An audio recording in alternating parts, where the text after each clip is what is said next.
Bismillahirrahmanirrahim. Assalamualaikum warahmatullahi wabarakatuh. Selamat pagi dan selamat beraktivitas. Saya Nur Fatimah, NIM U2019-1078, mahasiswi AT di Universitas Kiai Haji Ahmad Siddiq Jember. Di sini saya akan menjelaskan tentang teori Charles Sanders Peirce dalam pembahasan semiotika. Langsung saja, pertama-tama biografi dari tokoh.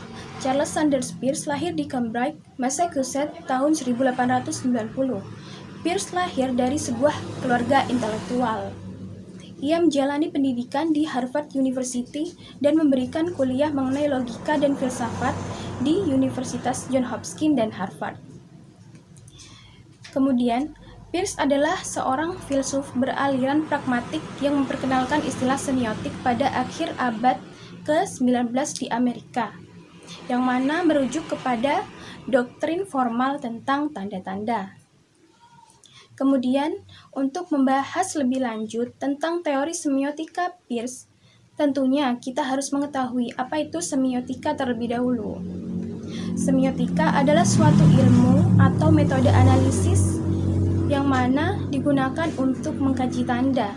Semiotika pada dasarnya hendak mempelajari bagaimana kemanusiaan itu atau humanity melihat hal-hal atau things untuk memaknai atau to signify. Dalam hal ini tidak dicampur adukkan dengan mengkomunikasikan atau to communicate.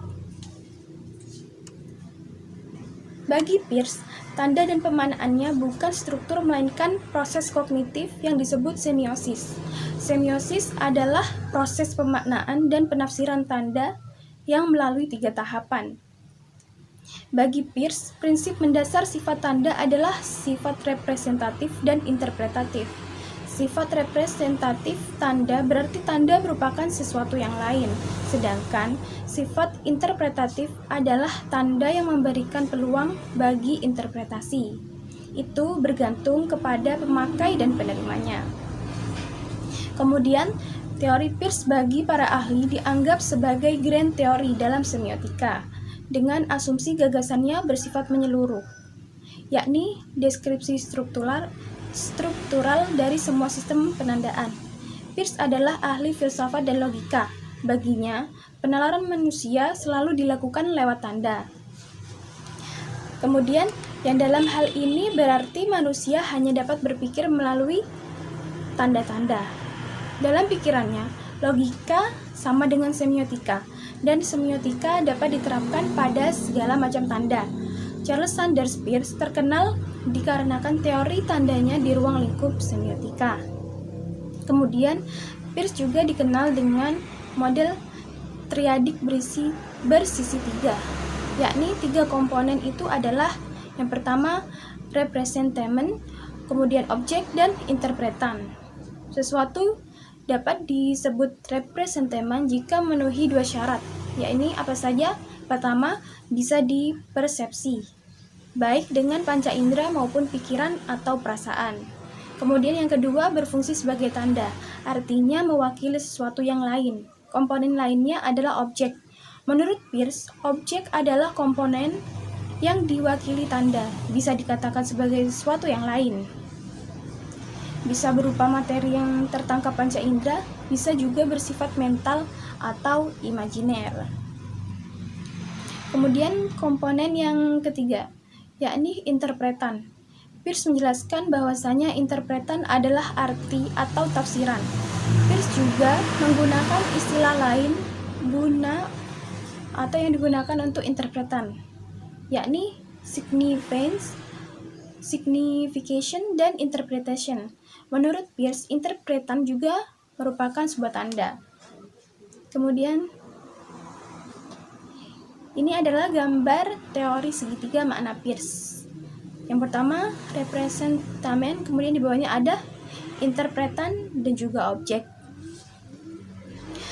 Baik, untuk gambar yang pertama, segitiga triadik tadi, yakni representamen atau sigen atau tanda, merupakan bentuk fisik atau segala sesuatu yang dapat diserap panca indera dan mengacu pada sesuatu. Representamen dibagi menjadi 3. Yang pertama yakni quasi-sigen. Quasi-sigen adalah tanda berdasarkan sifatnya. Contohnya warna merah karena dapat dipakai untuk menunjukkan cinta, bahaya, atau larangan. Kemudian yang kedua, yakni Sinsigen, yaitu tanda berdasarkan bentuk atau rupa dalam kenyataan. Contohnya suatu jeritan bisa berarti heran, senang, atau kesakitan. Kemudian yang ketiga, Legisigen, yakni tanda berdasarkan suatu peraturan yang berlaku umum, suatu konvensi, atau suatu kode. Contohnya yaitu rambu-rambu lalu lintas. Kemudian objek diklasifikasikan menjadi 3. Di antaranya yang pertama yaitu icon atau ikon, yaitu tanda yang menyerupai yang diwakilinya atau suatu tanda yang menggunakan kesamaan atau ciri-ciri yang sama dengan apa yang dimaksudkan.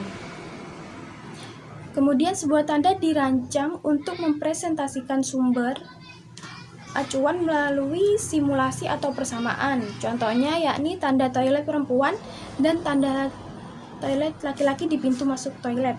Kemudian indeks yaitu tanda yang sifatnya bergantung pada keberadaan denotasi atau makna sebenarnya. Terdapat 3 jenis indeks dalam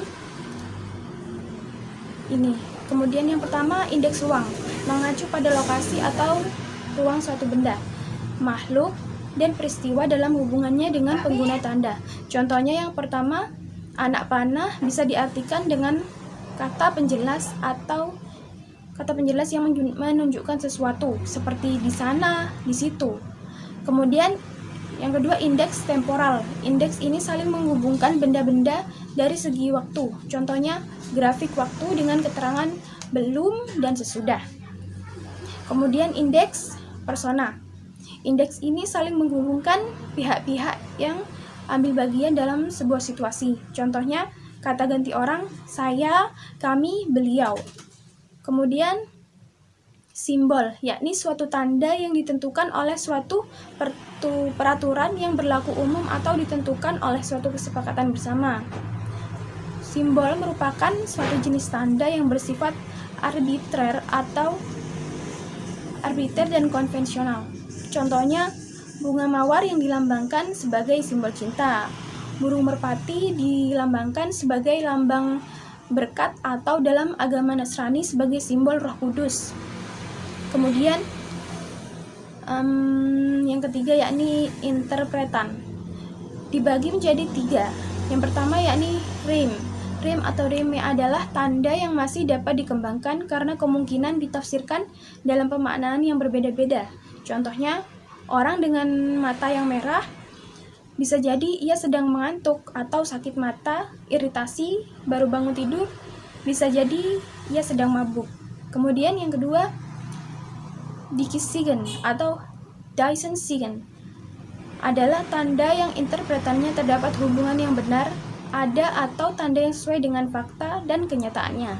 Contohnya yakni jalan yang sering terjadi kecelakaan, maka dipasang rambu hati-hati rawan kecelakaan.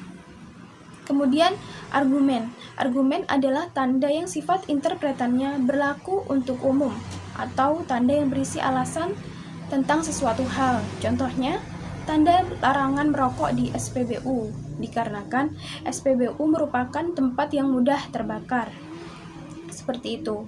Kemudian, menurut Peirce, dalam sebuah analisis tentang esensi tanda mengarah pada pembuktian bahwa setiap tanda ditentukan oleh objeknya. Yang pertama, dengan mengikuti sifat objeknya ketika kita menyebut tanda sebuah icon. Kedua, menjadi kenyataan dan keberadaannya berkaitan dengan objek individual ketika kita menyebut tanda sebuah indeks. Kemudian yang ketiga, perkiraan yang pasti bahwasanya hal itu diinterpretasikan sebagai objek denotatif sebagai akibat dari kebiasaan ketika kita menyebut tanda sebuah simbol. Kemudian pemahaman akan struktur semiosis menjadi dasar yang tidak dapat atau tidak bisa ditiadakan bagi penafsir di dalam upayanya mengembangkan kajian semiotika. Dan seorang penafsir juga berkedudukan sebagai peneliti, pengamat, dan pengkaji objek yang dipahaminya.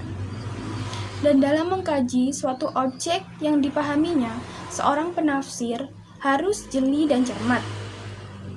Mengapa seperti ini? Dikarenakan segala sesuatunya dilihat dari jalur logika.